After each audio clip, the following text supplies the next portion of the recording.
What we're going to do here is recount the life of Camilo Torres. Camilo was a priest from an upper middle-class Colombian family who ended his life as a guerrilla fighter in 1966. I'm here in the grounds of the National University of Colombia in Bogota, where Camilo, in the early 1960s, a student chaplain in the university, underwent a kind of conversion to the revolutionary cause. Camilo was the first priest who took sides in the revolutionary struggle against the ruling classes. In fact, he was the first major figure in modern times who took this step as a Christian. Camilo's story is told here by some of the people who knew him best. Many of them are big names in their own right. Gabriel Garcia Marquez, for example, the novelist, some of whose first writings, incidentally, were published by Camilo in the student page of a daily newspaper in Bogota in the 1940s, when the two were studying law together. You'll also see Alfonso López Michelsen, today's president of Colombia, Luis Villar Borda, who is a longtime friend of Camilo and is today leader of the House of Representatives, Álvaro Gómez Hurtado, a recent presidential candidate and leader of the Conservative Party, and so on. All of these people played their part in Camilo's drama and play their part still in Colombia's story today. My own part is more that of observer. In 1969, Doubleday of New York asked me to write the biography of Camilo, and I've been living in Colombia since then. The fact of having been a Catholic priest myself for many years, and having lived for over 10 years in Latin America as a priest, gave me, I think, a certain insight, a kind of identification with Camilo's problems, and also, of course, familiarized me with Colombia. Colombia is maybe the least known of all the countries in Latin America. Despite its size, it's much less known, I think, than Venezuela or Peru or Mexico. Since independence from Spain in the early 19th century, Colombia's history has been a long, unbroken chain of civil wars fought between the two traditional political parties, and the cannon fodder for these wars has invariably been the peasantry, kept in ignorance and virtually living as serfs. In the 1940s and 50s, some 300,000 peasants were killed, a case of mass fratricide which is unequaled in any other Latin American country in the 20th century. This time the Colombians didn't call it civil war. They called it simply the violence, la violencia. This exceptionally violent period begot a series of armed resistance groups which degenerated later, some of them into bandits, simple bandits, while others formed genuine guerrilla armies. And then in the 1960s, under the influence of the Cuban Revolution, new guerrilla groups appeared, notably the ELN, the Army of National Liberation, which was and is a Castro-type group that was formed in 1964. Many of the leaders of the ELN were students, and Camilo was one of the first to join them.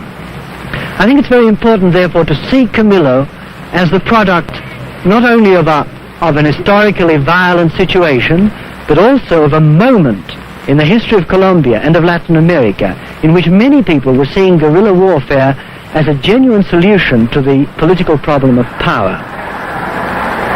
Some people, it seems a bit difficult to explain this upsurge of guerrilla groups in a country like Colombia, which is traditionally democratic. Unlike with most or many Latin American countries, there have been very few military dictatorships in this century in Colombia. Instead, the ruling classes have maintained control, but by means of parliamentary institutions, with the result that many Colombians, in fact, really believe that they're living in a democracy and are genuinely represented in the government. Nonetheless, the basic facts of Colombia are no different from those of all the other so-called underdeveloped countries in Latin America. The dependence on the United States, the absurdly unequal distribution of wealth, and an army which has a tremendously high portion of the national budget and which is employed in the repression as if it was a kind of police force in the repression of popular unrest. In other words, looked at very closely, the Colombian democracy is seen to be a very superficial veneer. And Camilo, who was a professor of sociology here, was very aware of the fact. Camilo was not only a sociologist, he was also, and above all, a Catholic priest. And Colombia is a very Catholic country. The Catholic Church here has always been a political factor, traditionally on the side of conservatism and reaction. Therefore, Camilo's break with the Church and his revolutionary stand must be seen against the background of, on the one side, a very authoritarian hierarchy, and on the other, of a Church which was feeling in the early 60s the impact of Pope John and the Vatican Council, in other words, of a great renewal. Even so, Camilo's action was an unprecedented break with tradition. It paved the way for politically left-wing priests like René Garcia, whom you'll see in this film and who was one of the founders of the so-called Golconda movement, and it made of Camilo, along with figures like Che Guevara, one of the heroes and symbols of the revolution in Latin America.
Fue la casa donde pasó Camilo los últimos días de su vida en Bogotá, digamos. Él vivía aquí con Isabelita, con mi mamá. Pero yo no había visto la casa porque yo vivo en los Estados Unidos hace 17 años.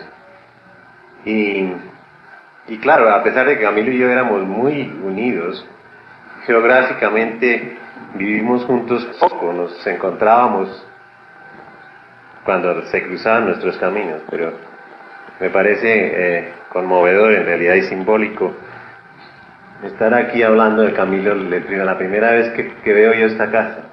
Conocí a Camilo desde la infancia, se puede decir. Estuvimos no en el mismo colegio, pero éramos de la misma generación, de la misma clase social. Por tanto, pues en los medios juveniles oligárquicos vivimos con bastante contacto.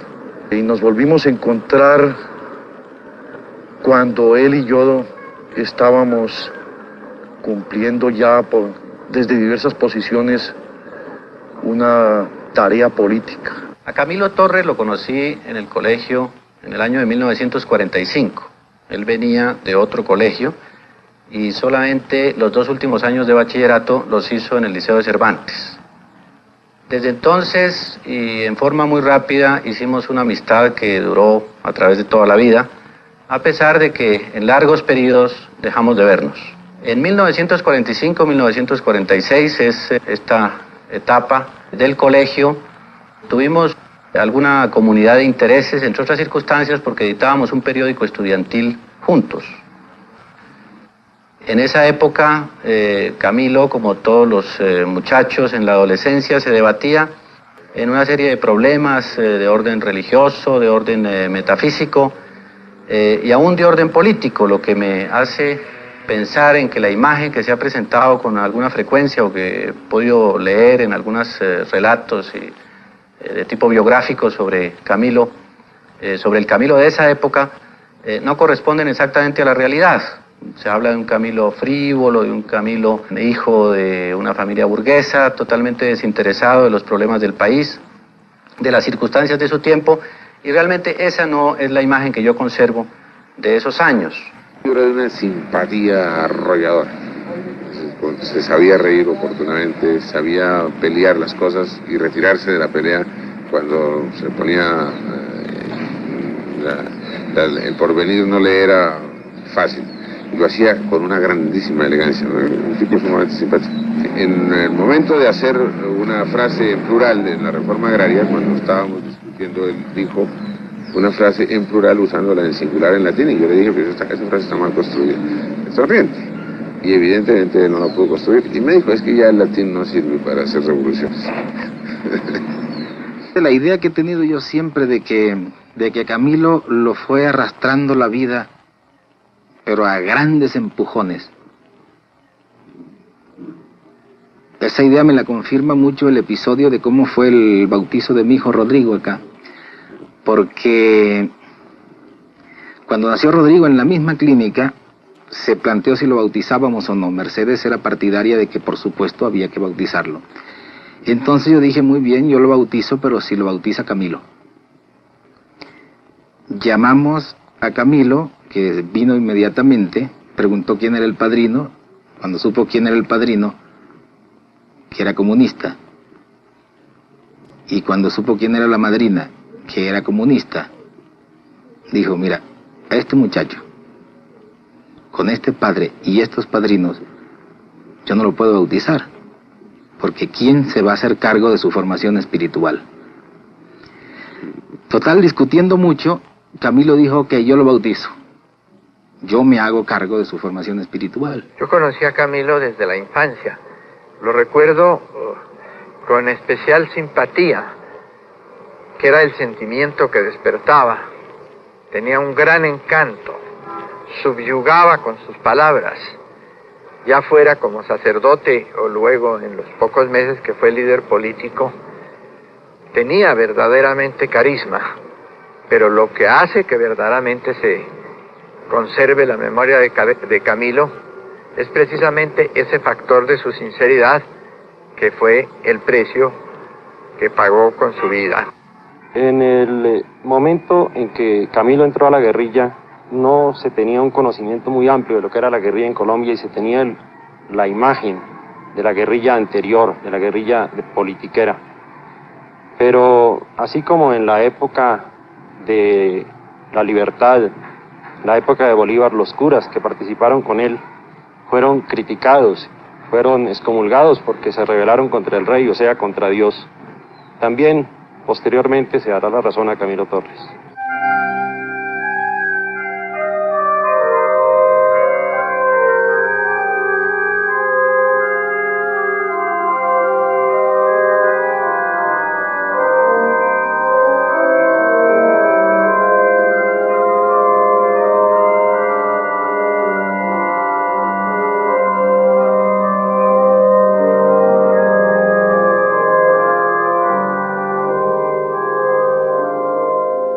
Juan 23 tuvo un papel sumamente importante, en el sentido de que Juan 23 sacó a flote una crisis que ya venía por dentro en la iglesia a partir tal vez como de 1930, donde había ya una nueva concepción teológica que se había querido acallar e ignorar. Si se hubiera logrado quizás acallar e ignorar esa nueva concepción teológica, hubiera podido llegar el momento en que la Iglesia tuviera que afrontar un cisma. Sin embargo, Juan XXIII, en una forma osada y yo diría que carismática, resolvió sacar a flote esa crisis por un medio poco usual, como es un concilio ecuménico. En ese concilio ecuménico se hizo una profunda reflexión de la nueva concepción teológica. Y de esa concepción teológica se sacaron varias consecuencias que sin duda ninguna tenían que influir en la concepción que la Iglesia tenía de sí misma, en su gobierno, en sus relaciones con el hombre y con el mundo. Y eso es lo que propiamente se ha venido llamando crisis en la Iglesia.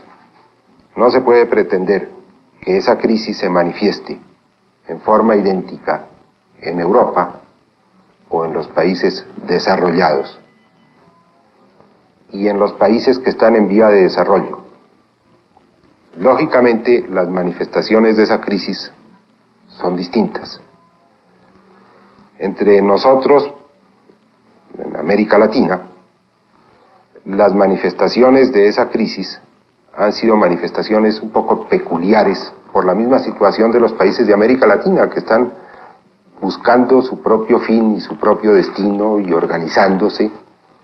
Y entonces encontramos ciertas manifestaciones de esa crisis muy concretas en la declaración de los obispos de Latinoamérica en Medellín y en las actitudes de los llamados curas tercermundistas. La Iglesia nace en América Latina fundamentalmente con la conquista española, que dadas las estructuras propias latinoamericanas, le colocan en el centro de la circulación económica. Continuando la tradición constantiniana, la Iglesia se hace un pilar fundamental del Estado, del gran Estado latinoamericano. A partir fundamentalmente del Concilio Vaticano II, de la influencia de Juan XXIII, esa Iglesia conservadora es golpeada y entra en un proceso de evolución en donde algunos elementos se desprenden hacia un proceso radical revolucionario y otros permanecen bajo la influencia fundamentalmente de posiciones liberales como las más avanzadas del imperialismo mundial. La crisis ha producido algunos síntomas entre los cuales se podrían enumerar la actitud de Camilo Torres y la actitud de los curas del movimiento de Golconda. Es una crisis que yo creo que comienza y que esas dos manifestaciones, tanto la de Camilo como la de Golconda, son síntomas iniciales de una crisis que se va a agudizar cada vez más. El movimiento nació por la influencia determinante de Camilo Torres. Por la influencia determinante de Camilo, que une realmente a las izquierdas con un proceso cristiano y al mismo tiempo nos da la vía de nuestro proceso revolucionario. Por otro lado, el mismo CELAM, como repercusión del mismo Vaticano II, había sido realmente un inicio para la entrada de algunos elementos de Iglesia en el mismo proceso. Camilo rompió la brecha, le abrió a la Iglesia una grieta demostrando que el que sea auténticamente cristiano, el que siga con honestidad y valor el mensaje de Cristo, acaba hoy día en posiciones revolucionarias antiimperialistas. Uno de los aspectos más importantes de la labor de Camilo fue precisamente su repercusión dentro del seno de la Iglesia colombiana. Y yo creo que uno de los requisitos de la Revolución colombiana, o por lo menos uno de sus estimulantes más decisivos, sería una participación activa del clero en posiciones de cambio social.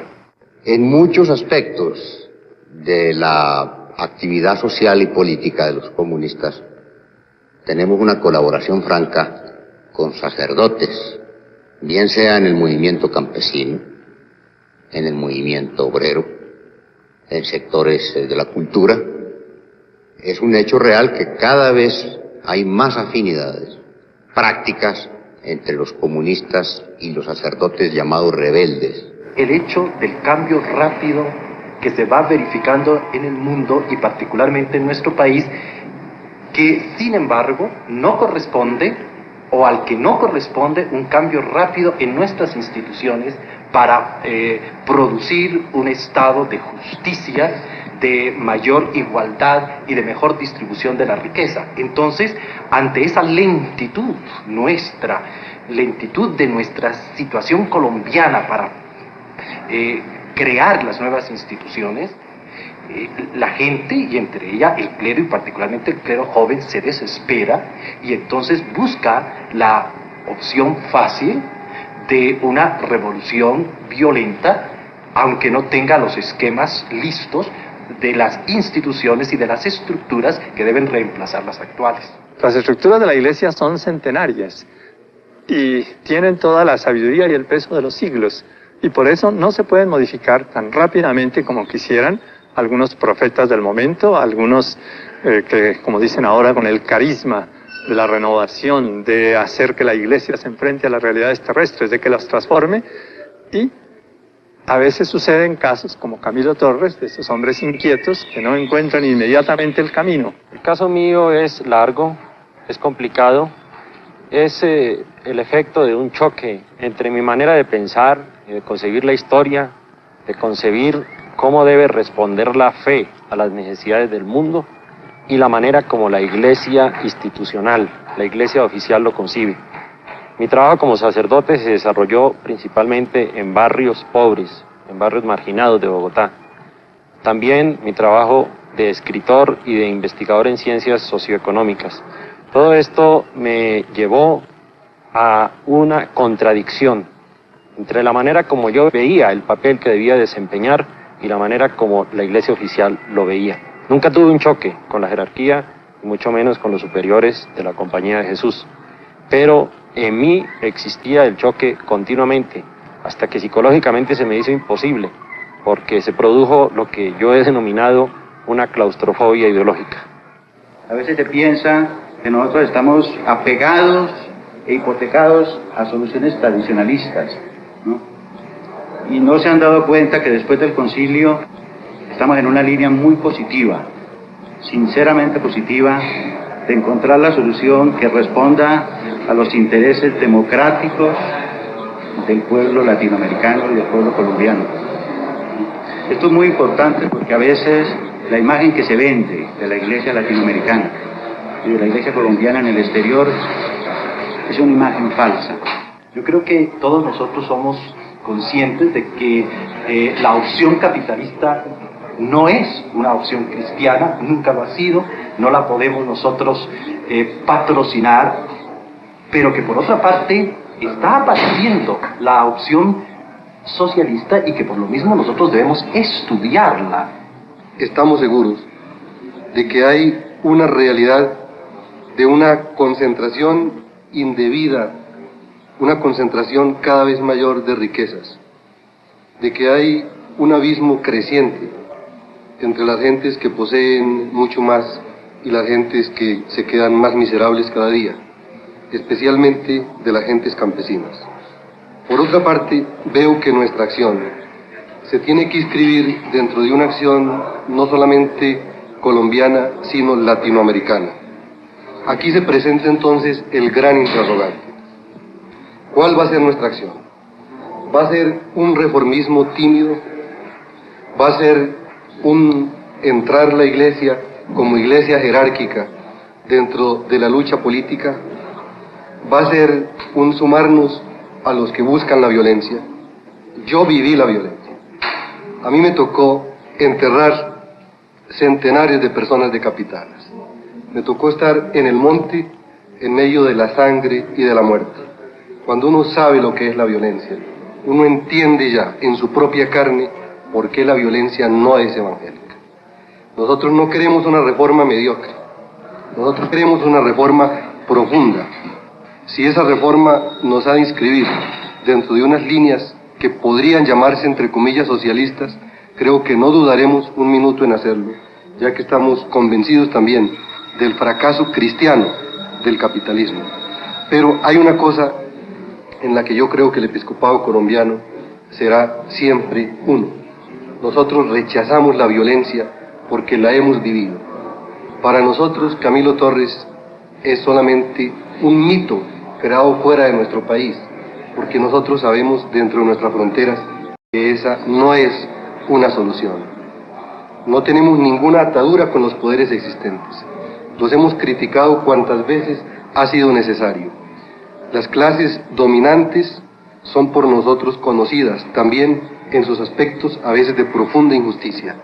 Yo pienso que precisamente ese tipo de interpretación de un socialismo como alternativa exclusiva con relación al capitalismo es justamente quitarle imaginación creadora a quienes tienen que pensar en la solución de estos problemas. Yo creo que entre la vía capitalista y la vía de un socialismo entendido en sentido estricto, porque si algo ha quedado bien claro es que hay muchas modalidades de socialismo, algunas de las cuales de eso solamente tienen el nombre. No podrá haber salidas intermedias, no podrá haber formas de economía, de régimen político, etcétera, que sean más bien de tipo mixto. Yo fui suspendido como sacerdote hace ya un poco más de 3 años, fundamentalmente porque se me acusaba de promover la lucha de clases. Je crois qu'il y a des prêtres qui sont beaucoup trop engagés dans une action politique qui ne relève pas du tout de leur ressort et que là il y a des exagérations. Je crois d'autre part qu'il est évident que les prêtres ne peuvent pas se désintéresser de ces problèmes, mais je ne pense pas que c'est à eux directement à exercer une action politique.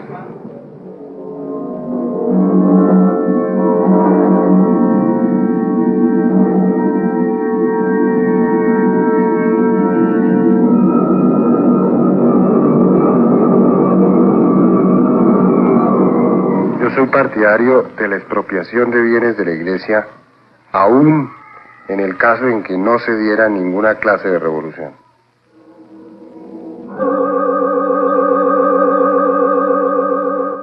En el año de 1947 ingresamos ambos también a la Facultad de Derecho de la Universidad Nacional. Allí, en los primeros meses, editamos una página estudiantil en el diario La Razón, que dirigía Juan Lozano. Esto duró apenas algunos meses. Camilo, ese mismo año, en realidad, pues su vinculación a la Facultad de Derecho fue sumamente fugaz. Pasados unos pocos meses, él entró, para sorpresa de todos, incluso mía, que era una de las personas que estaba más cerca de él. Su propósito era el de meterse de cura, y siguió su carrera de sacerdote. Yo me enteré de que Camilo se metía de cura el mismo día en que él había resuelto viajar a Chiquinquirá a ingresar a la orden de los padres dominicos. Me encontraba entonces, recuerdo pues que era a mediados del año de 1947, en un café donde hacíamos tertulia con los estudiantes, y llegó Camilo a buscarme. Me pidió que lo acompañara, él iba con una maleta. A mí pues me pareció algo un poco extraño. Me dijo que por el camino me explicaría de qué se trataba, y nos dirigimos hacia la estación de La Sabana. Por el camino me fue contando que su propósito era el de meterse de cura, de ingresar a la orden de los dominicanos. Naturalmente a mí pues la cosa me cayó de sorpresa, era bastante inusitada. No tenía ningún antecedente que me permitiera pensar que él estaba alimentando esos proyectos, y como primera medida se me ocurrió preguntarle si él había hablado en su casa sobre el particular. Entonces me explicó que le había dejado una carta escrita a la mamá, y el papá en ese entonces se encontraba en los Estados Unidos en un congreso de médicos. Todo esto a mí me parecía completamente desproporcionado. Y le hice algunas observaciones, por lo menos para que arreglara su situación con la familia y no tomara una determinación tan precipitada. Pero él estaba realmente en un estado de exaltación y me hablaba en términos muy místicos de que Jesucristo había abandonado a su padre y a su madre y sus bienes y en fin una serie de frases de tipo bíblico para justificar una determinación de esa naturaleza que claro pues en ese momento a mí me parecía de suma gravedad. Así fuimos llegando a la estación de La Sabana y unos minutos más tarde apareció la madre, Isabel Restrepo, que llegó también en un grado de suma exaltación, que inmediatamente se dirigió hacia él y prácticamente por la fuerza lo retiró de la estación. Recuerdo pues que el episodio era entre dramático y cómico, porque se formó una multitud de gentes, ese es un sector, lo era en esa época muy popular, y las gentes pensaban que probablemente era un muchacho que se iba de la casa por alguna circunstancia, que se iba a casar escondidas, algo de esa naturaleza. Y se lastimaban las gentes del pueblo de que le estuvieran dando ese tratamiento. Pero lo cierto es que Isabel prácticamente, arrastrándolo, se lo llevó. Me fui a la casa, corriendo a la casa de Camilo a ver qué había pasado. Y ahí lo encontré porque parece que su madre lo había capturado en la estación. Como se capturaban en esa época las novias que se fugaban con el novio, ¿no? En la estación de La Sabana lo habían alcanzado cuando se iba para Chiquinquirá, que es un convento en Chiquinquirá. Luis Villar Borda fue su verdadero cómplice, él lo había acompañado y le llevaba la maleta. Ahora, el hecho, lo que es interesante y que allá a esta distancia tiene inclusive un gran valor poético, es que encontré a Camilo en su biblioteca donde habíamos estado muchas veces hablando de literatura principalmente. Estaba muy tranquilo, mucho más sereno que nunca, con una ruana gris. Y estaba repartiendo los libros entre los amigos que pasaban por ahí. A mí me regaló La breve historia del mundo de H.G. Wells, una edición rústica de Thor, de la edición más corriente en esa época. Y cuando tuvimos oportunidad de quedarnos solos, le pregunté, oye Camilo, ¿dónde te salió esto de meterte a cura? Dice, viejo, esta es una vocación muy antigua y muy secreta que ha ido madurando poco a poco. Y ya al fin reventó, sobre todo porque logré vencer el obstáculo más importante que tenía, que era confesárselo a mi novia y romper la relación con ella, ¿no? Y al fin lo logré ayer y ya hoy, justamente por eso, me siento completamente libre para seguir esta vocación. Ahí comenzó un periodo que fue sumamente difícil, porque él prácticamente quedó prisionero en su casa durante varios días, y ahí comenzaron, según entiendo, unas conversaciones con algunos intermediarios y tal. Regresó el padre, el doctor Calixto Torres, y todo concluyó en que, por una especie de transacción, aceptaban que entrara al seminario de Bogotá y no al convento de los padres dominicos. Evidentemente, si hubiera entrado al convento de Chiquinquirá, seguramente se hubiera frustrado esa aspiración a ser cura por las condiciones, parece, insalubres en que viven esos sacerdotes en esa población, y que obligaron a varios de los compañeros, porque fue una especie de remesa que hicieron entonces unos curas dominicos franceses que vinieron a Bogotá en plan de proselitismo, de jóvenes que en su totalidad, según entiendo, regresaron a los pocos meses. Camilo, en realidad, fue el único, probablemente por haberse quedado en Bogotá en el seminario conciliar, en donde las condiciones eran un poco mejores, que persistió en su vocación sacerdotal.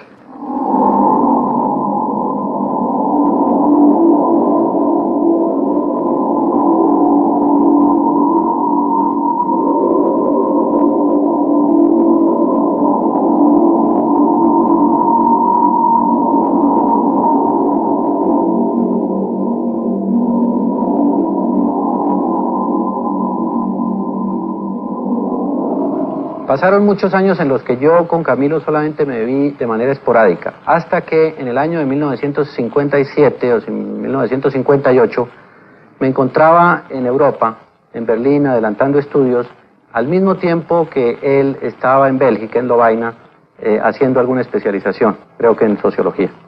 Y esta fue la oportunidad para un nuevo encuentro y para ver o tener una nueva visión de Camilo.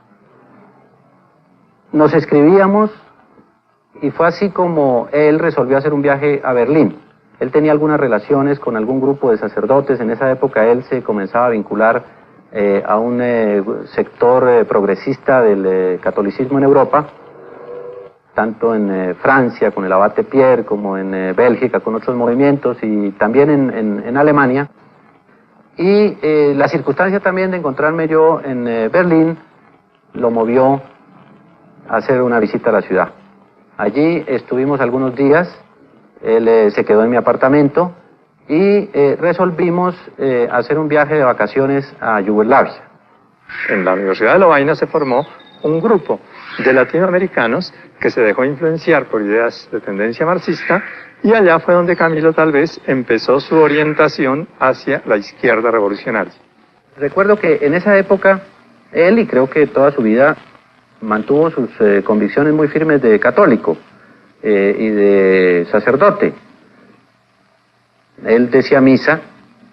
Una de las primeras cosas pues que averiguaba al llegar a una ciudad como Praga o como Belgrado era el sitio donde podía cumplir con sus obligaciones religiosas, y yo, que no compartí nunca sus mismas opiniones en esta materia, en algunas oportunidades me tocaba ser una especie de testigo ático de sus oficios sacerdotales.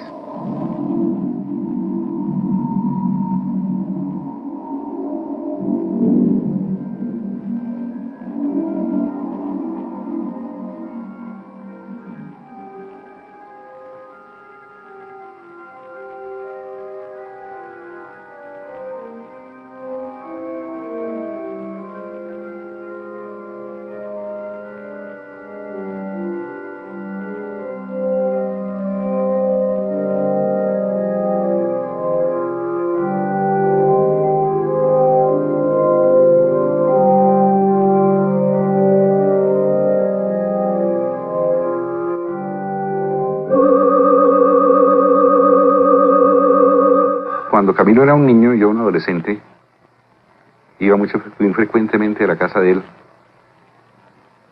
y me daba cuenta del ascendiente que tenía Isabel sobre él. Una persona muy absorbente, muy bella, muy inteligente. Esto me parece que determinó la ida de Camilo al seminario. Es decir, yo lo interpreto como una fuga. Camilo era un hijo muy apegado a su madre. Y lo digo como amigo de Camilo, no como psiquiatra. Yo creo que esto tuvo mucho que ver con la decisión tan heroica de irse a la guerrilla. Yo creo que la persona que más influyó en la vida de Camilo fue su madre, Isabel Restrepo de Torres. Ella tuvo una influencia determinante en su vida, en su vocación y en su temperamento. Ella era una mujer de una tremenda fuerza vital, muy absorbente, muy fascinante, muy difícil de temperamento, pero muy interesante como personaje. Y Camilo vivió con ella desde niño. Ella, como es muy conocido, se separó de su marido en los años 30, cuando Camilo tenía como 8 años. Los dos muchachitos, él y su hermano, quedaron con la mamá. De personalidad con ella, se fascinaba con ella, con su mamá, y vivió desde ese día hasta, bueno, desde que nació, y especialmente desde los 8 años, solamente con ella, hasta que el día que se fue para el monte.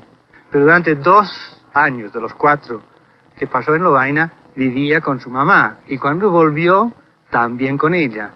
Entonces estaba constantemente bajo la influencia de la personalidad de Isabelita, que no era cualquier cosa, ¿no? Todo lo contrario. Después escojo otro personaje que creo que influyó muchísimo en él, que era Guidmi Olivieri. Guidmi era una amiga corsa, se conocieron en París, y era no muy diferente de Isabelita en muchas cosas. Una mujer muy bella, como era Isabelita, chiquita, dinámica, vital, de una personalidad muy fuerte, muy dominante realmente, y muy atractiva. Y Camilo se hizo muy amigo de ella justamente en los días que estaba saliendo de un mundo muy estrecho, de formación religiosa muy estrecha, a un mundo mucho más amplio, mucho más grande, el mundo de la iglesia francesa en los años 50. Fue el momento en que Camilo hizo una ligación entre su cristianismo y una cierta dimensión social y política. Sobre todo porque la niña Guidmy estaba trabajando con otros curas obreros y cristianos y cosas así. Estaba trabajando con un grupo de algerinos en París. En el año 1955 conocí a Camilo Torres en Madrid, pero después nuestra amistad siguió en París porque nos veíamos con cierta frecuencia. En esa época yo trabajaba con Guidmy Olivieri en la parroquia de Villejuif, donde ayudábamos a los norteafricanos. Conoció Guidmy a Camilo por intermedio mío y seguimos yendo con alguna frecuencia también los 3 o 4 o 5 que estábamos en ese momento en París. Luego Camilo vuelve a Colombia y viene Guidmy para trabajar aquí. Yo conocí a Guidmy el día que llegó a Colombia y precisamente por su amistad con Camilo formamos un trío que de verdad puedo yo calificar de inseparable. Guidmy era una chica francesa que vino a trabajar a Panauto. Tuvo una postura muy decidida con los obreros, a disgusto naturalmente de los directores de Panauto, y la echaron. Al año de trabajar aquí está con él de secretaria. De modo que día a día durante 4 o 5 años, hasta el día que se fue para el monte, la persona que lo despidió fue Guidmy, estaba con ella, trabajando, colaborando con ella, y en los últimos meses de su trabajo precisamente político, sus giras, sus trabajos con el Ejército de Liberación Nacional, Guidmy estaba ahí de íntima colaboradora. Parece que conoció a Camilo en París, ¿no? Y entonces eran muy amigos. Ella fue una chica, pues, con los sucesos que vinieron, un poco misteriosa. Era muy colaboradora, aparentemente con grandes ideas sociales. Pero no sé, al final parece que hubo algo raro, algo que no sé bien qué pasó con ella. Realmente Guidmy tuvo una gran influencia sobre Camilo, de tipo político. Pero la influencia era tan grande que inclusive a Camilo entraban a visitarlo, eran las personas que a Guidmy le permitía que pasaran, ¿no?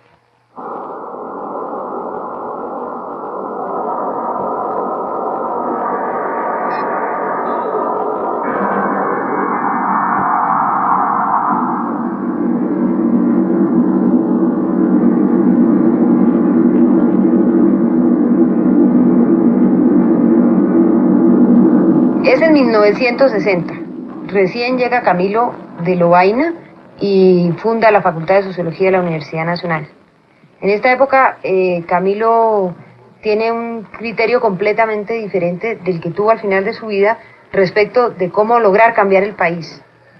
No, los mismos estudiantes teníamos reservas en relación con Camilo. Para nosotros representaba, me acuerdo mucho cuando yo era secretario de la Unión Nacional de Estudiantes, representaba una alternativa de la derecha en la política universitaria. Pues claro, él en su cátedra, por ejemplo, atacaba al marxismo fuertemente. Decía que el marxismo se apoyaba solamente en una pata del trípode social, que era la economía, y que despreciaba los 2 otros factores de la sociedad. Es decir, se promovía permanentemente polémicas en su cátedra por esa razón. Posteriormente, él fue cambiando, tal vez por su acercamiento social a los estudiantes. Entonces, en torno a todas estas discusiones que él escuchaba permanentemente, se fue acercando. Él era capellán auxiliar de la Universidad Nacional. Lo cierto era que Camilo sí era una persona muy cercana a los estudiantes. Vivía con ellos permanentemente. Cuando Camilo regresó de Lovaina, entró de capellán a la Universidad Nacional, y yo creo que esto jugó mucho en su cambio ideológico y político. Porque en ese momento la universidad vivía una gran efervescencia, había una gran radicalización de izquierda, y por otra parte, Camilo, pienso yo, que empezó a vivir tardíamente una etapa de su juventud que no había vivido realmente. Era toda esa etapa de estudiante que él había pasado encerrado en un seminario, en la que todo el proceso político colombiano en realidad no lo había conocido de manera directa. El 8 y el 9 de junio Camilo fue invitado para decir la misa por el alma de los estudiantes muertos en las jornadas estas históricas del movimiento estudiantil. Y Camilo, en su intervención en el púlpito, dijo que todos los estudiantes, no importaba que fueran comunistas, liberales, conservadores o la ideología que tuvieran, estaban en el cielo porque habían luchado convencidos por una causa y que eran honestos, entonces por consiguiente estaban en el cielo. En ese momento se comenzó a crear un problema en la capellanía de la universidad, porque había, claro, lógicamente él estaba planteando ya una justeza del movimiento estudiantil. En 1962, Camilo estaba vinculado a la Facultad de Sociología, y yo era por ese entonces, o fui nombrado en ese año, decano de la Facultad de Psicología. Ambas facultades formaban entonces un grupo progresista dentro del conjunto de la universidad. Era una época de grandes dificultades políticas, pero el gobierno no se había atrevido a tomar medidas represivas violentas como las que está tomando actualmente, de manera que se veía mucha más esperanza en la lucha. Por lo tanto, la llegada de Camilo con su extraordinaria influencia personal, con su brillante inteligencia, con su extracción universitaria, fueron motivos todos que lo llevaron a una acogida enorme por parte de los estudiantes que vieron en él un verdadero líder. Cuando fue más categórico Camilo en el movimiento estudiantil fue cuando se solidarizó con la expulsión de los estudiantes, no con la expulsión, sino que protestó por la expulsión de 8 estudiantes, entre los cuales estabas tú cuando eras reina de la universidad. Él con otros profesores condenó la expulsión. Ya en ese momento Camilo comenzaba a abrirse un camino de otro tipo diferente al que venía también. Bueno, pues era una posición beligerante ciertamente, pero porque a mí me expulsaron, ¿no? Yo encabezaba la lista de esos expulsados, pero él era en cierta medida temeroso de esto. Yo creo que inclusive en ese momento él participó en esta carta porque esta carta la firmaron personas como Jorge Vergara Delgado, que es conservador, como Orlando Falsborda. Era una cosa muy amplia. Lo interesante es que Camilo promovió esa solidaridad, ¿no? No que participó, sino que la promovió, ¿no? Camilo tenía una posición ya mucho más definida porque nosotros, la Juventud Comunista, lo propusimos a él como rector. Cuando cayó Ramírez Montúfar. No lo habremos propuesto si nosotros no veíamos en él condiciones de cierto valor político.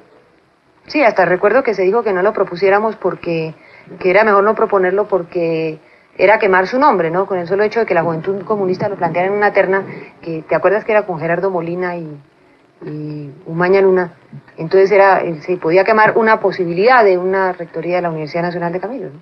A raíz de los sucesos de la vinculación del movimiento estudiantil de Camilo, a Camilo la curia lo presionó a dejar la capellanía de la universidad y se vinculó a la Escuela Superior de Administración Pública. Por ese entonces fue que organizó un grupo de campesinos en cooperativas en el Yopal, en los Llanos Orientales. Yo recuerdo cuando llegó a hacernos una visita, cuando mataron a mi hermano Federico, y ¿te acuerdas, Marroco? Sí, él durante la charla que tuvimos criticó las actitudes de Federico por inmaduras. Sin embargo, al finalizar, ya al despedirse, me invitó a mí en particular a que fuéramos a Yopal a organizar un grupo guerrillero. Sí, él decía que eso era un grupo serio, que lo de Federico había sido una cosa muy impreparada. Esa fue la primera vez que yo le oía a Camilo realmente hablar de la guerrilla.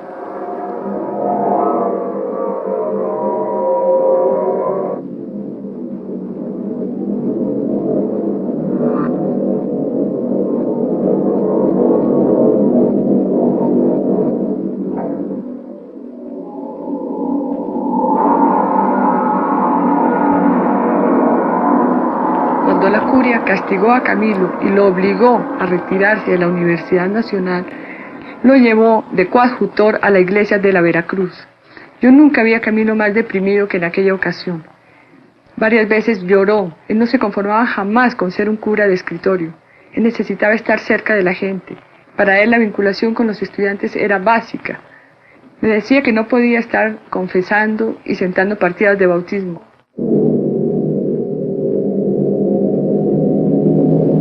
Hablar con Guillermo Nanetti, entonces fui a trabajar con él a la Escuela Superior de Administración Pública como asistente de investigación. Ahí estuve al lado de Camilo 3 años y medio.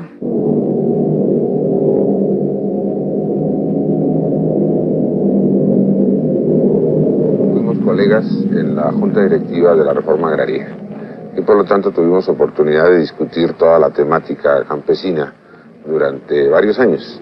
E inclusive teníamos naturales discrepancias y él tenía entonces todavía una formación religiosa arraigada y se presentaba muy de mañana a mi casa con una boletita en que me pedía perdón por haber disputado conmigo para poder cumplir con la enseñanza de la Iglesia de que uno se debe reconciliar con el enemigo antes de oficiar la misa. Yo tengo varias boletas de esas que me dejaba él en su motocicleta muy temprano. Conozco bastante bien el Instituto Colombiano de la Reforma Agraria. Me encuentro como gran defecto que no se ha preocupado suficientemente de la educación de los campesinos. De la educación no tanto en un sentido formal, puesto que ha creado escuelas y algunas cooperativas, sino en el sentido informal, de crearles conciencia, de crearles organización, para que en el futuro logren formar un grupo de presión grande, capaz de transformar esta pseudo reforma agraria en una verdadera reforma agraria hecha por los campesinos.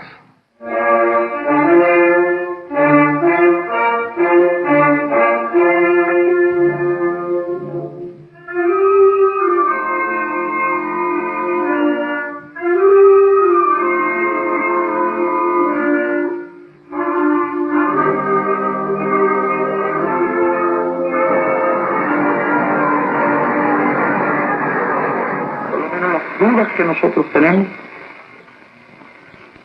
sino que se refieren a la forma en que ocurrió la muerte, a las circunstancias que puedan haber conllevado a ese desenlace.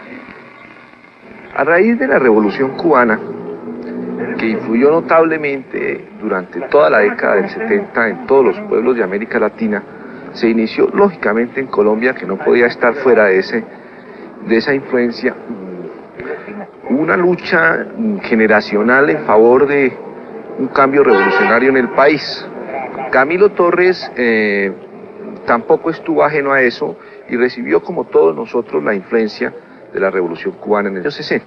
Hacia 1963, el MRL, el partido que encabezaba López Michelsen, que había sido inicialmente una fracción del tradicional Partido Liberal, había enrumbado hacia la izquierda y se formaron dos grupos antagónicos. Uno, llamado la Línea Blanda, un poco al centro, que seguía considerándose una disidencia liberal, y otro, de extrema izquierda, inspirado fuertemente por el nacionalismo latinoamericano y por el castrismo, llamada la Línea Dura. La militancia política mía en aquella época, en 1964, era la de director de lo que se llamó la Línea Dura del Movimiento Revolucionario Liberal. En 1965, cuando aparece Camilo, el MRL estaba en decadencia y la Línea Dura también estaba en decadencia, se había disuelto. Las elecciones del año anterior la habían atrapado y las aspiraciones electorales, el parlamentarismo, terminaron por liquidar un movimiento que ha debido ir a la abstención para convertirse en un nuevo partido colombiano. Pero ¿qué pasó entonces? Toda la masa, la base, los cuadros medios de la Línea Dura quedaron expósitas, al igual que la juventud, que las bases populares. En ese momento aparece Camilo. Sin embargo, esto no se puede captar totalmente si no se tiene en cuenta otro antecedente, que fue la huelga que se llevaron a cabo en la Universidad de Santander. Importante porque esa huelga, por decirlo así, reúne a los cuadros dirigentes que después van a engrosar la guerrilla, como es el caso de Arenas. Yo estudié en la Universidad Industrial de Santander, allá estaba estudiando ingeniería industrial, ingresé a la universidad en 1959. ¿Era usted un buen estudiante o no? No, más bien no, porque en realidad me dediqué principalmente fue a la actividad política y a la actividad periodística dentro del periodismo estudiantil. y al movimiento estudiantil, y entonces le puse muy poca atención al estudio.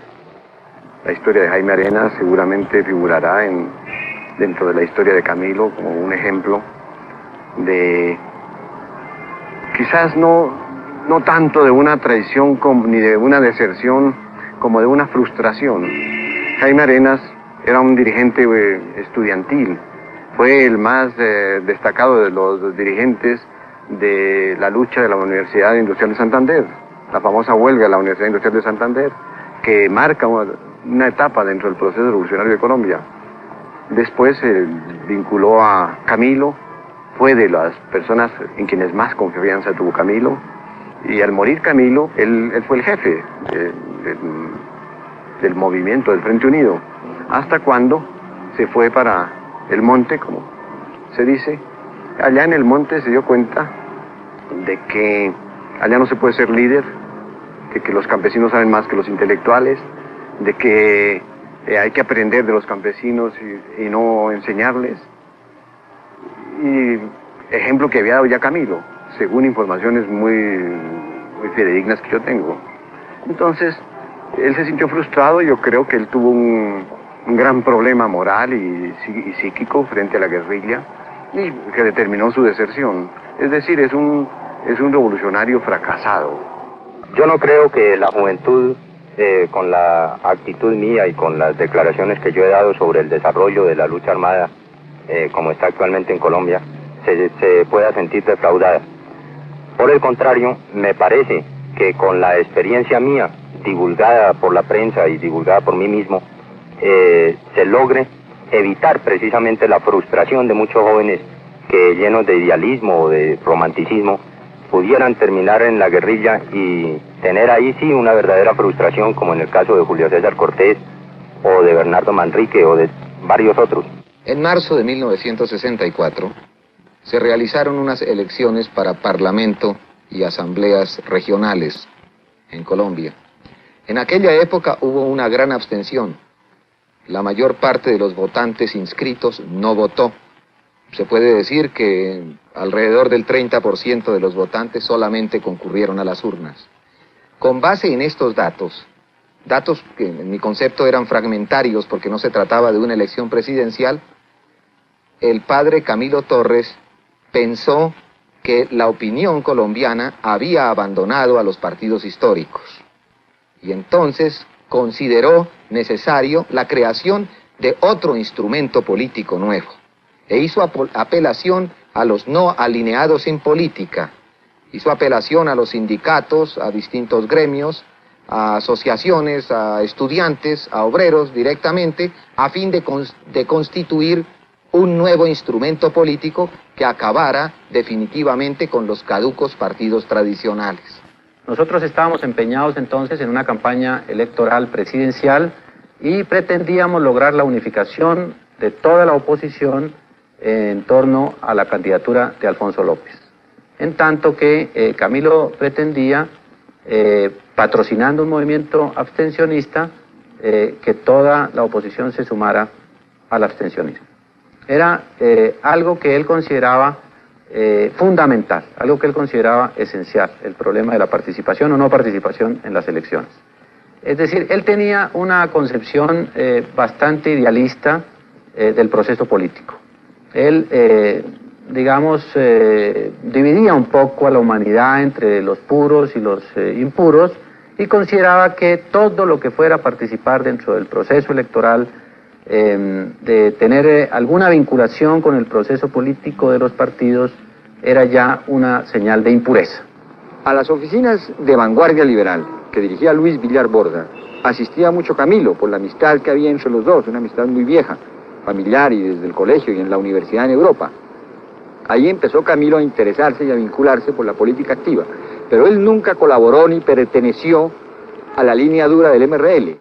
Posteriormente, cuando se trataba de lanzar la ofensiva militar en Colombia contra las regiones campesinas, que llamaron algunos demagogos repúblicas independientes, fue la primera actuación pública de Camilo, cuando él fue al Estado Mayor del Ejército, por una parte, y a donde el cardenal de la Iglesia Católica en Colombia por otra, para ofrecerse él como mediador entre el ejército y los campesinos, para impedir el ataque a la región campesina de Marquetalia. Ese es un momento en que Camilo actuaba ya en conexión directa con el Partido Comunista. Ya en enero de 1964, Camilo se inquieta por organizar el Frente Unido. Se va a la Casa Nuestra con el fin de buscar contactos con el Partido Comunista y se hacen varias reuniones en las cuales se discute la plataforma en el curso de 1964. A estas reuniones asisten representantes de las juventudes del MRL, del Partido Comunista, del MOEC, de la Juventud Comunista, de un grupo de técnicos de la Universidad de los Andes. Camilo estaba siendo presionado fuertemente por la curia, por la iglesia, sobre todo por los altos jerarcas de la iglesia, y querían que Camilo viajara a Lovaina para sacarlo del país. La misma escuela de administración pública donde él trabajaba le iba a pagar el pasaje. Nosotros, los estudiantes que estábamos organizados en la Federación Universitaria Nacional, con Julio César Cortés, quien era presidente en esa época, queríamos presionar a Camilo para que se quedara en el país y le organizamos un homenaje a Camilo en la Universidad Nacional. Pero esa reunión en la Universidad Nacional a Camilo, a mí me parece que lo determina mucho en su posterior trabajo político, porque él, como los estudiantes lo respaldaron tanto en este momento, entonces él pensó que era uno de los sectores fundamentales, por no decir casi para él el fundamental del proceso revolucionario, era el movimiento estudiantil, ¿no? En esa época, Camilo no militaba en la política, porque él no tuvo ese propósito inicial. La política se encontró con él, o él con la política, pero eso fue un acontecimiento imprevisto en la vida de él. Resultó siendo un personaje popular que llenaba las plazas y que sentía cierto vacío de ideas políticas para comunicar a las gentes. Es decir, tuvo siempre la sensación de tener más auditorio que cosas que decirle, y eso lo mortificaba notoriamente. De ahí que él comentara mucho conmigo la política, tratando de buscar la formulación de un programa que pudiera satisfacer esos auditorios que se le daban a él muy fácilmente. En La Nueva Prensa, que era una revista que tuve el honor de dirigir durante varios años, consagrada en buena parte a las causas perdidas, le dedicamos una portada a Camilo, creo que hacia junio del 64, aquí la tengo, sí, 16 de junio del 64. Y fue precisamente en ese momento cuando Camilo inició realmente su vertiginosa carrera política, ¿no? La plataforma de Camilo Torres no fue suscrita por el MRL. Yo recuerdo que celebramos varias reuniones. Está fresca en mi memoria particularmente una que celebramos en su casa, a la que concurrieron representantes de distintos grupos, de la Democracia Cristiana, del grupo de Alberto Zalamea, del Partido Comunista, y yo asistí junto con Indalecio Liévano en representación del MRL.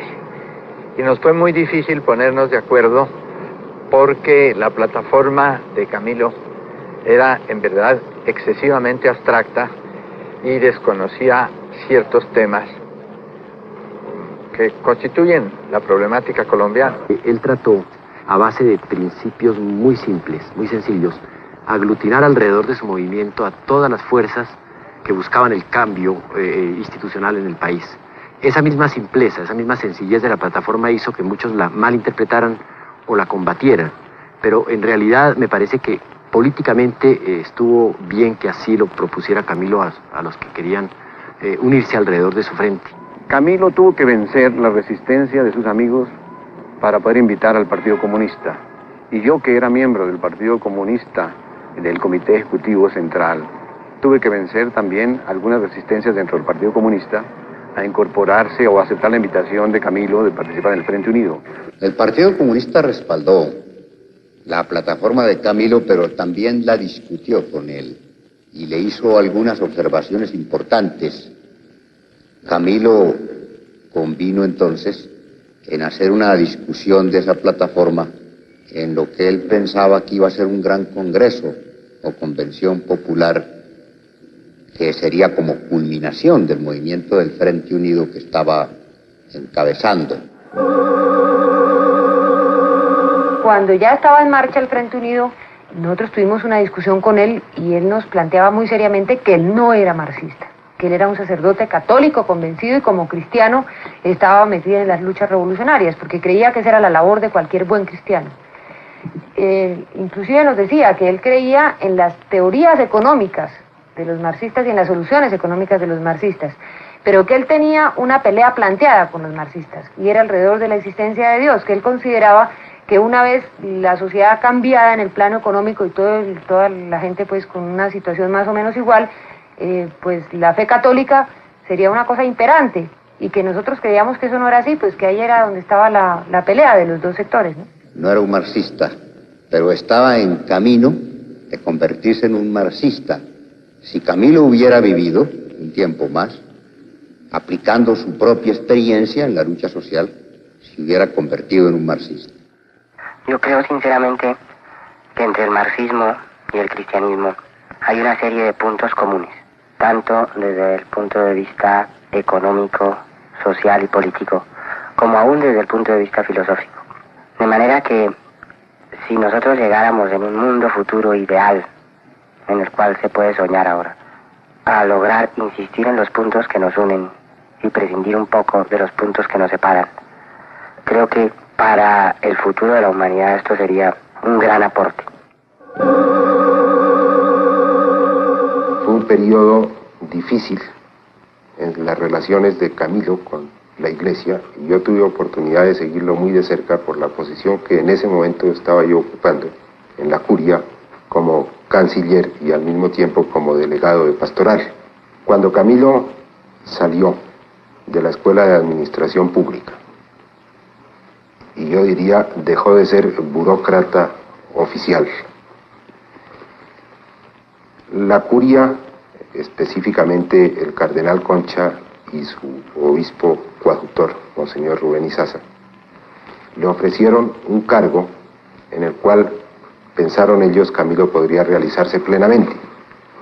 Era precisamente el de director de un departamento de sociología religiosa en el Arzobispado de Bogotá. El ofrecimiento se lo hice yo, directamente comisionado por el señor cardenal. Cuando yo comencé a divulgar la plataforma, yo fui a donde mi superior jerárquico, donde mi obispo, y le conté que estaba divulgando esa plataforma. Él ni siquiera me pidió un ejemplar de ella. Sin embargo, en esa misma entrevista, donde yo ya sabía que la curia estaba informada sobre mi plataforma, me dijeron que me retirara inmediatamente del cargo de decano del Instituto de Administración Social que yo tenía y me fuera a trabajar a la curia en una investigación sobre la ciudad de Bogotá. Camilo rechazó la oferta que le hizo el cardenal por intermedio mío. Después de ese rechazo, Camilo se lanzó directamente ya a la vida política propiamente dicha.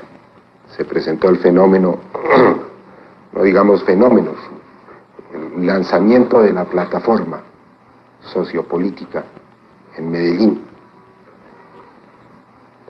Al tener conocimiento de esa plataforma, el cardenal hizo una declaración muy clara y muy precisa, que podría resumirse en 2 puntos. Primero, en reiterar la prohibición de la legislación eclesiástica a los clérigos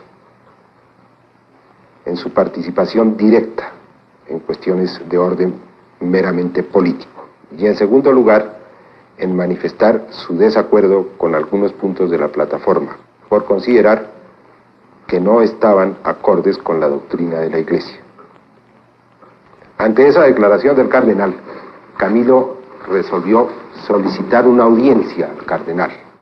El cardenal, en resumen, me dijo que él no quería discutir con sus sacerdotes, que yo me debía someter. Yo le dije que para mí lo que estaba haciendo era algo que estaba muy ligado a mi conciencia como cristiano y como sacerdote. El cardenal me pidió que buscara de nuevo un contacto con Camilo para aclarar la situación. Busqué el contacto, tuve largas conversaciones con Camilo, 2 o 3 días, en las cuales analizamos muy detenidamente su situación. Yo estaba plenamente autorizado para ofrecerle a Camilo un cargo dentro de la iglesia, el que él quisiera y donde él considerara que podía efectuar una labor importante desde el punto de vista sacerdotal. De esas conferencias se llegó a una solución propuesta por el mismo Camilo, solicitar a la autoridad eclesiástica la dispensa de su ministerio sacerdotal. Era una posición lógica en Camilo, porque Camilo tenía que escoger ante esas dos opciones, o continuar en su ministerio, o dejar el ministerio y dedicarse de lleno a la actividad política. De común acuerdo con los asesores del cardenal resolvimos que yo debería pedir la reducción del estado laical, es decir, pedir como una gracia que se me concediera el relevarme de mis obligaciones clericales para no tener que forzar al cardenal a una actuación contra mí y para poder seguir dentro de mis convicciones. Esto lo hablé después con el cardenal. Él dijo que lo sentía mucho, pero que parecía que era la única salida y que de todas maneras él me esperaría con los brazos abiertos si yo quisiera volver un día al ejercicio de mi sacerdocio. Esta audiencia quedó prácticamente en la penumbra porque de ella nadie supo. Nadie tuvo conocimiento. Fue una audiencia que duró aproximadamente media hora, que se desarrolló en términos muy cordiales, en la cual el cardenal le manifestó a Camilo que él creía que estaba equivocado, pero que sin embargo respetaba profundamente la decisión que había tomado, porque consideraba que era una decisión en conciencia, que por ese motivo le concedía la dispensa del ejercicio del ministerio sacerdotal. Camilo salió de esa entrevista muy complacido y ya resuelto a lanzarse a la lucha política.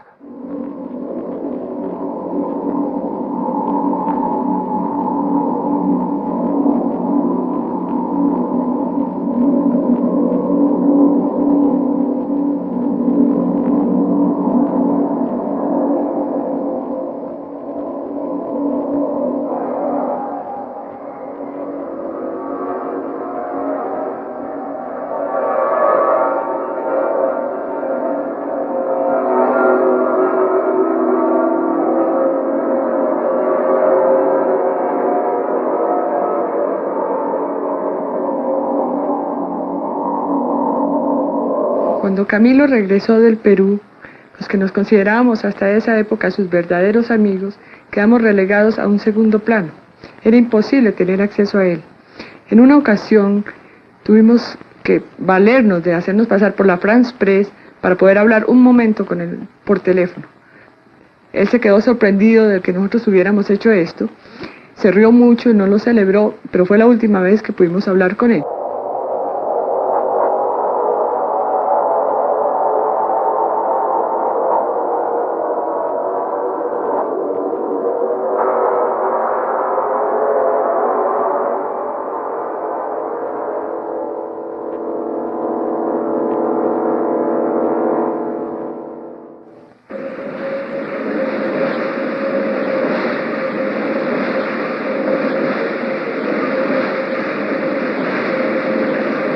Frente Unido, el periódico de Camilo, salió casi de la noche a la mañana, sin preocuparse mucho por organizar todo el aparato administrativo de la circulación, de las ventas, y sin embargo el primer número se vendieron 50.000 ejemplares, porque salieron los universitarios, los obreros, formaron espontáneamente sus brigadas, y esa gran colaboración popular se siguió sintiendo siempre.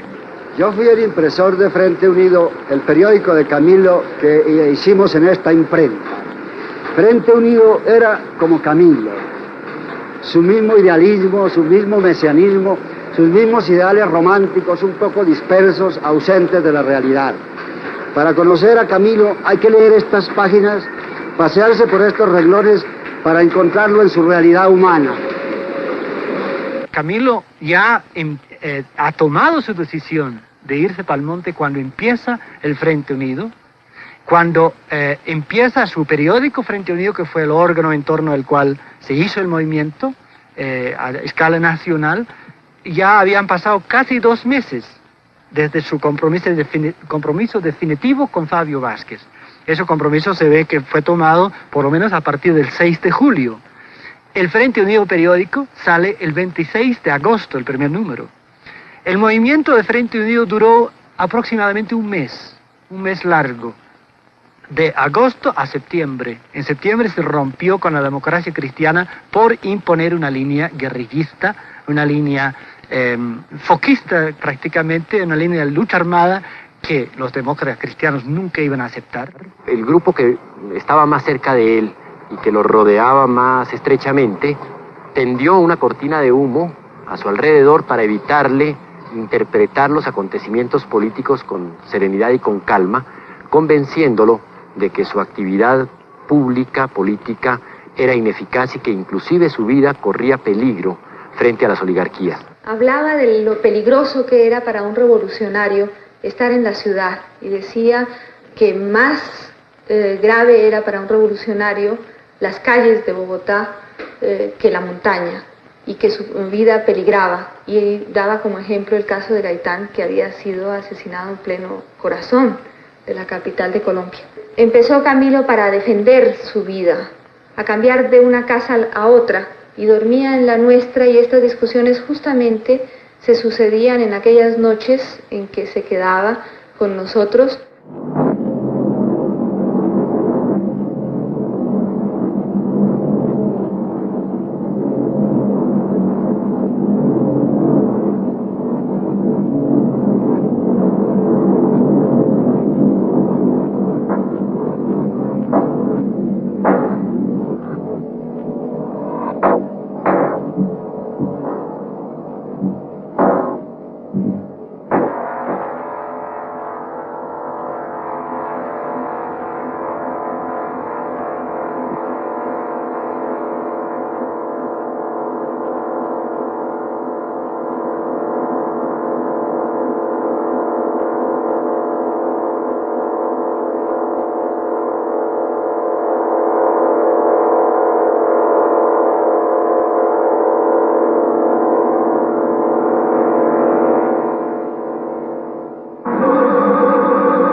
Camilo cayó muy fuertemente bajo la atracción de la personalidad misma de Fabio Vázquez y de su gente en el monte. Él tenía esa inquietud de ligarse con la gente más avanzada, más arriesgada en la lucha revolucionaria. Cuando tiene su cita en el monte a comienzos de julio del 65,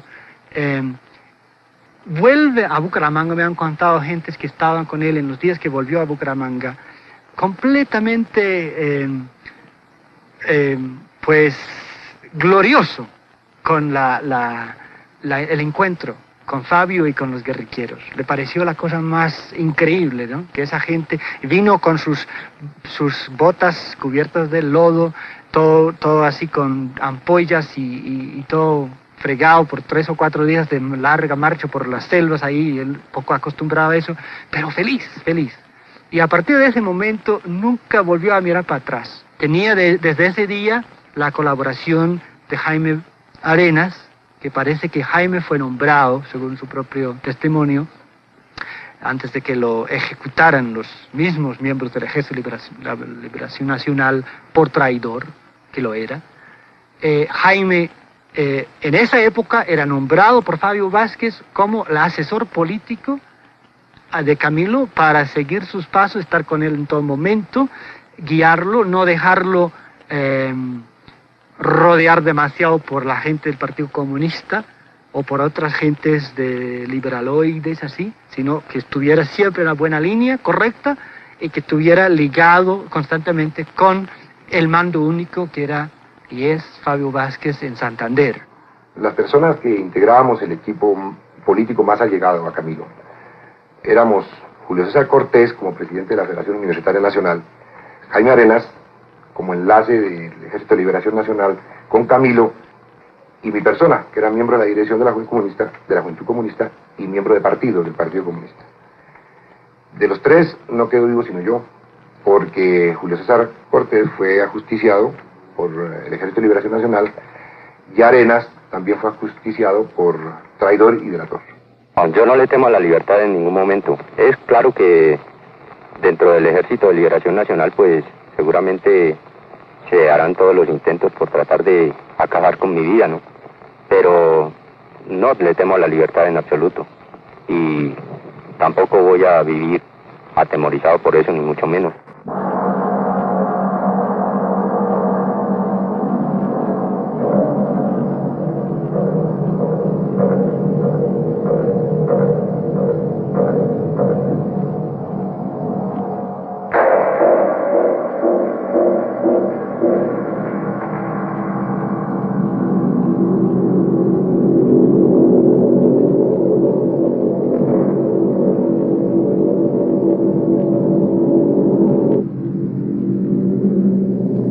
Que Camilo se fue antes de tiempo al monte. Él creía, y tenía razón, que la lucha armada era la única salida. Como tenía razón también el Che Guevara, de que la única salida para tratar de romper una sociedad, pues no son las elecciones. Las elecciones no conducen a un cambio. Y las clases dominantes no se dejan sacar por las buenas, sino por las malas. Si Camilo hubiera consultado al Partido Comunista que se iba a una guerrilla, abandonando el gran movimiento popular que él encabezaba del Frente Unido, el Partido Comunista no hubiera estado de acuerdo con este paso. Pero Camilo no lo consultó con el Partido Comunista ni con nadie. Fue un acto espontáneo de su parte, seguramente impulsivo. Fue a mi casa. Estuvimos dialogando sobre la campaña que adelantaba en favor de las clases desposeídas, es decir, en favor de los pobres, y me contó en esa ocasión que pensaba reunirse con las guerrillas. Yo le dije, no padre, esa no es su misión.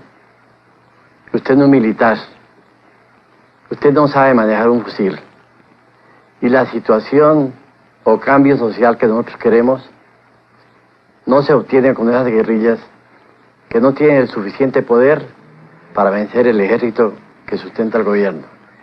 Su papel es seguir hablando en las plazas públicas, adoctrinando a las gentes, explicándoles qué es lo que usted quiere. Camilo era un tipo romántico, ¿no? Un tipo que buscaba lo más puro, lo más bello, ¿no? En lo político, una vez que estuviera metido en lo político, ¿dónde iba a encontrar la cosa más pura, más evangélica, según su espíritu cristiano, que en la guerrilla? Ahora vamos a la cuestión más bien política. ¿Por qué Camilo se mete al monte? No es tampoco por un capricho político, sino porque él viene analizando de hace varios años atrás, toda la importancia de la cuestión de la violencia en la lucha del pueblo colombiano, sobre todo el pueblo campesino, por la tierra. Entonces analiza en un escrito que tal vez es el más importante, escrito sociológico de él, y ahí esboza claramente su tesis de que la violencia, a pesar de haber causado 300.000 muertos o más en el país, a la larga produce un efecto positivo, que crea una capacidad del campesinado de luchar por su tierra, de luchar por su causa, ¿no? Luchar por un estado de cosas diferentes. Camilo muchas veces me habló de la gran amistad y el gran afecto que le tenía a Valencia Tovar. Creo que era coronel en ese entonces y lo consideraba un militar realmente importante y muy inteligente. A Valencia Tovar lo habían nombrado para Santander, como comandante del ejército en Santander. Y conversando con Valencia, yo le dije, muy bueno que te hayan nombrado en Santander, pero allá hay guerrillas, hay estudiantes que se han ido a la guerrilla, te va a tocar lidiar esa situación. Y dijo, espero hacerlo en la mejor forma posible. Y le dije, lo grave es que va a estar vinculado Camilo, seguramente. Álvaro, no vayas a matar a Camilo. Él se sorprendió mucho, pero lo que más me duele es que cuando realmente eso sucedió, Valencia no protegió no solo la vida de Camilo, sino que tampoco fue lo suficientemente humano con la forma como se le dio sepultura al cuerpo de Camilo.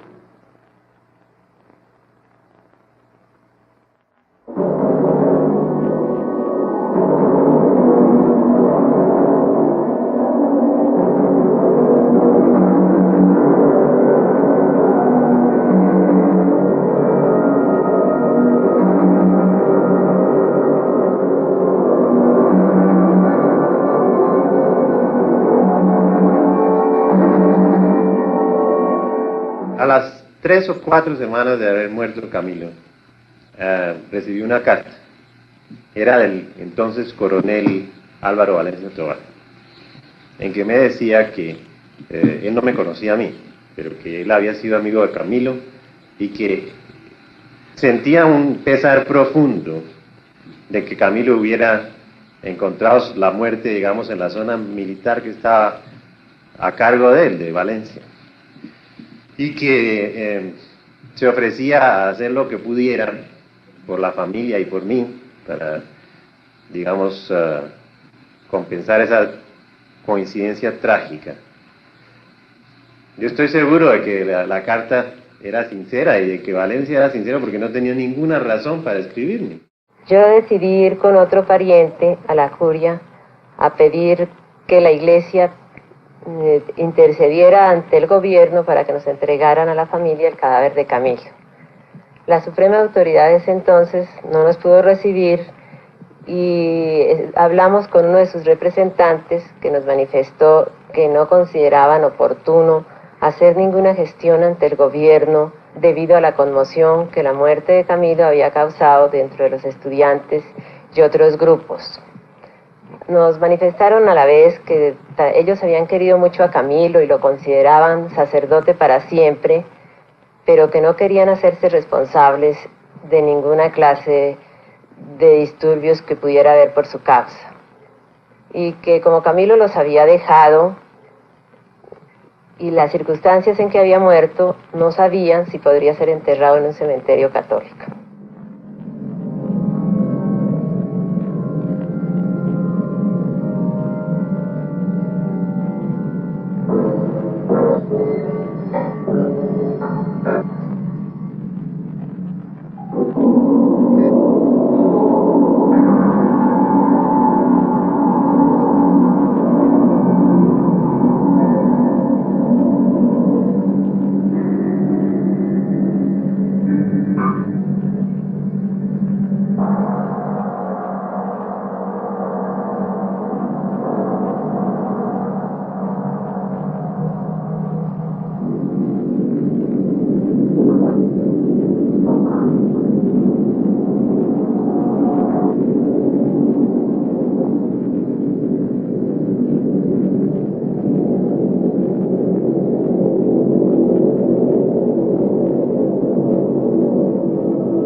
Cuando murió Camilo, la primera reacción en Bogotá fue que Jimmy estaba con él en la guerrilla.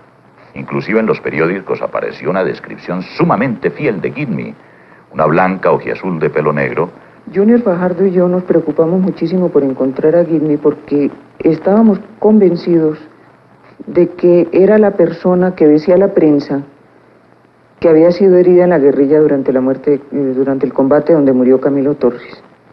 Infructuosamente durante un mes, hasta que logramos encontrarla escondida en casa de una amiga suya, y entonces ya vino el problema para nosotros de qué hacer con Jimmy. Esa era una decisión que tenía que tomar ella, no la podíamos tomar nosotros por ella. porque no sabíamos si se quería quedar en Colombia. Si se quería quedar en Colombia, pues tendría que ser con la guerrilla, y la otra alternativa que tenía era salirse del país. El avión en el que la escamoteé de Colombia fue un avión que pertenecía a la policía de Colombia, y el piloto que la llevó era un funcionario de la policía.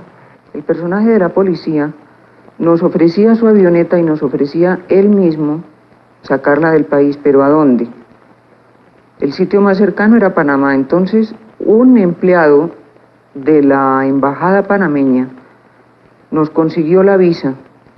El embajador francés, ya después de muchos ruegos, dio el pasaporte que nos faltaba. Finalmente, no me faltaba sino el pasaporte.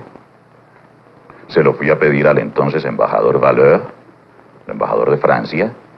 Se negó a ello y tuve que hacer un pequeño chantage, advirtiéndole que si no me daba el pasaporte, le traía a Gidmi con todos los conflictos políticos que eso significaba. Entonces se organizó todo y un día a las 8 de la mañana llegamos con Gidmi, el señor de la policía, al aeropuerto del Dorado. Él reportó que tenía un viaje a Medellín y de una manera muy sutil pero muy precisa le dio a entender al señor que no iba solo, sino que iba con una amiga. De ahí en adelante la vida de Gidmi fue muy difícil. Estuvo un tiempo en Panamá, después tuvo que salir de ahí y finalmente llegó a México. Ahora, lo curioso es que en ese momento también influí yo en la vida de Gidmi, porque iba un amigo mío unos meses después de que Gidmi estaba en México. Iba para México, entonces yo le di una carta y le dije, por favor, busque esta amiga que está allá viviendo en Cuernavaca, y ese señor es Óscar Maldonado, quien ahora es su esposo. Yo soy Óscar Maldonado. Después de ejercer el ministerio sacerdotal, yo pedí la liberación de mis compromisos sacerdotales en 1965 por haber entrado en desacuerdo casi total con la orientación y la práctica cotidiana de la Iglesia en las regiones donde yo pude trabajar.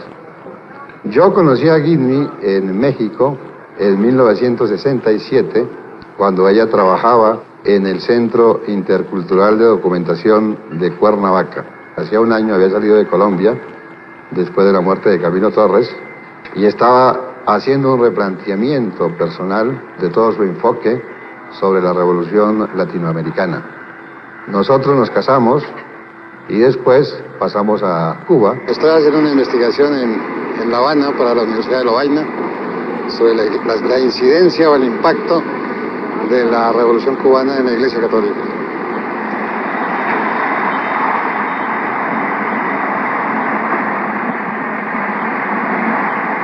Cuando Camilo murió, Isabel vivía en la casa de Fernando, en Estados Unidos. Luego vino a Bogotá, pasó una temporada y fue invitada por Fidel Castro a vivir en Cuba. Cuando ella viajó, me dejó a mí encargada de todas sus cosas. Permanentemente estuvimos en contacto. Esta es una de las últimas cartas que ella me escribió. Te mando estas pocas letras para que sepas que estoy muy bien y que cada día soy más feliz aquí. Todo lo que te diga es poco, para que te des cuenta de los cuidados y el amor que tienen aquí por mí. Como ya estoy muy repuesta y los médicos me están dando un poco de larga, estoy comenzando a ir a todos los actos públicos, pero en cuanto piensan que puedo fatigarme, me sacan. Siempre estoy en la tribuna de honor con mi Fidel, siempre subraya mi Fidel cuando habla de él, ¿no? El presidente y los ministros.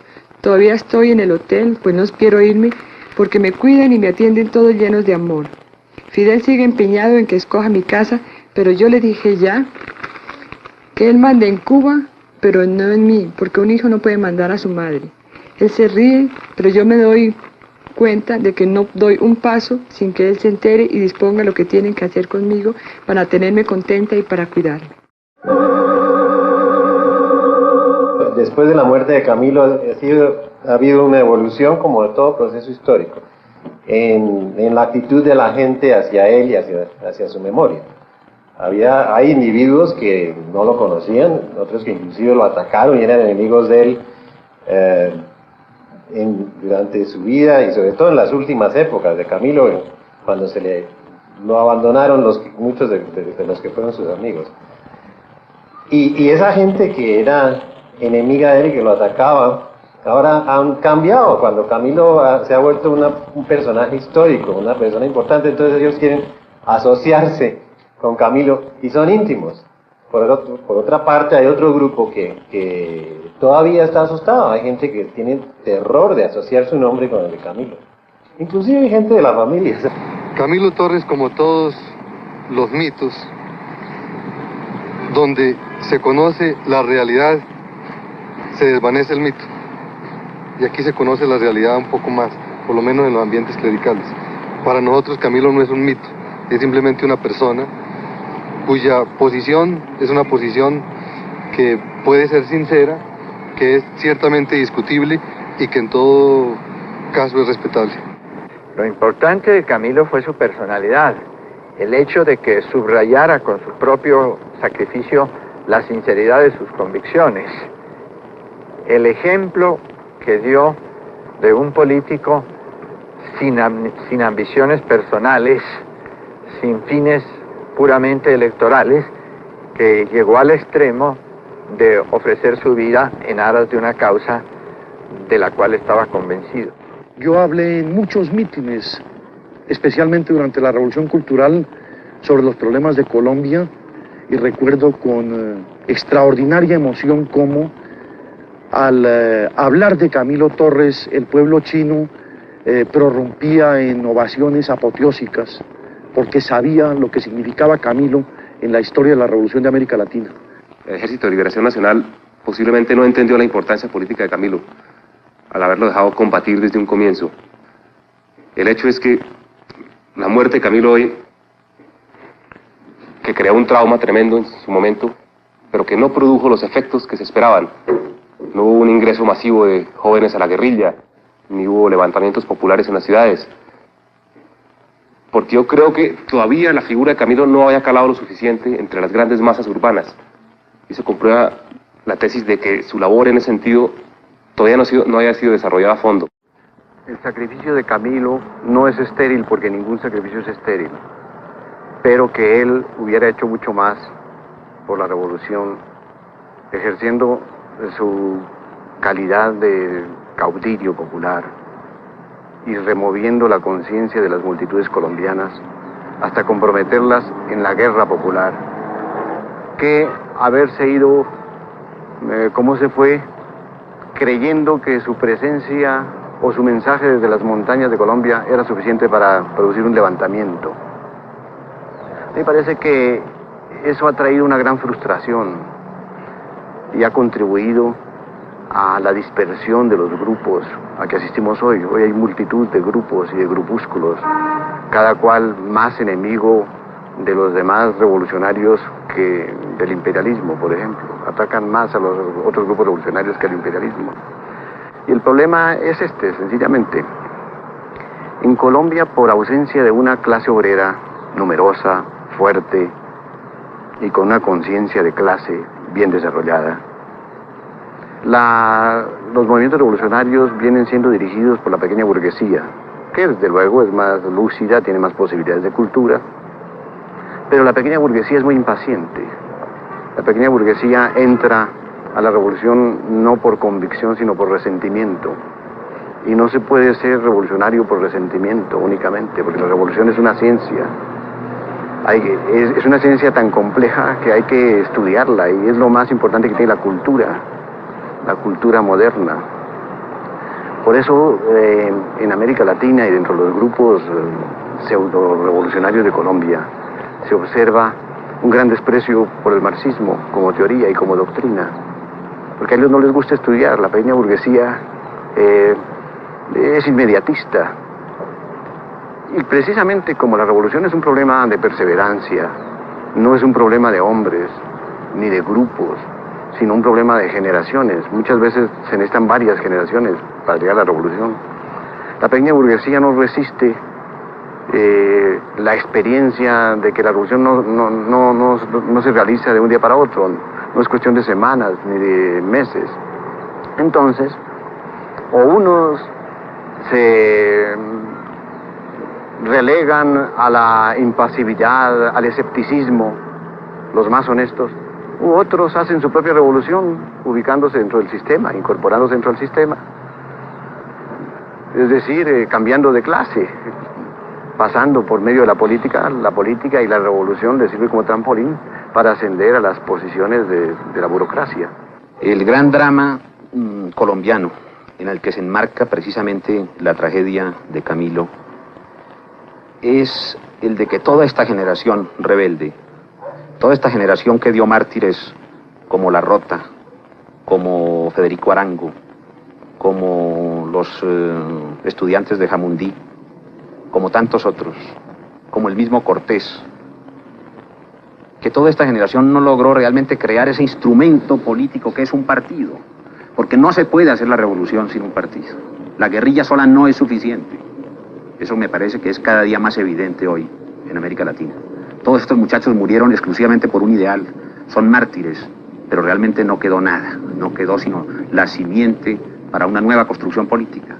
Lo que más me interesa en realidad del mito de Camilo es que es una demostración más, y una demostración muy triste, muy dolorosa, de que la América Latina no cree sino en héroes muertos. Cosa que sucedió exactamente con el Che Guevara. Es decir, en el momento en que Camilo se sacrificó por lo que estaba defendiendo, muchísima gente que no había creído en él empezó a creer, como diciéndose, si se hizo matar por eso, entonces decía la verdad, entonces tenía razón. Y yo creo que esta experiencia hay que interpretarla es en el sentido de que, por favor, no esperen a que el líder se muera para creer en él. Tenemos que creer en líderes vivos. Lo que es un poco deprimente de la izquierda colombiana es cómo, teniendo una figura propia como Camilo Torres, insisten en buscar figuras extranjeras, símbolos venidos del exterior, personajes que no guardan relación con la realidad colombiana, pero nosotros tenemos a Camilo, que es nuestro, y que debería simbolizar la figura del revolucionario de la izquierda colombiana. Nosotros iremos por la unión de la clase popular hasta la muerte. Nosotros iremos por la organización de la clase popular hasta la muerte. Y nosotros iremos hasta la toma del poder por parte de la clase popular hasta la muerte.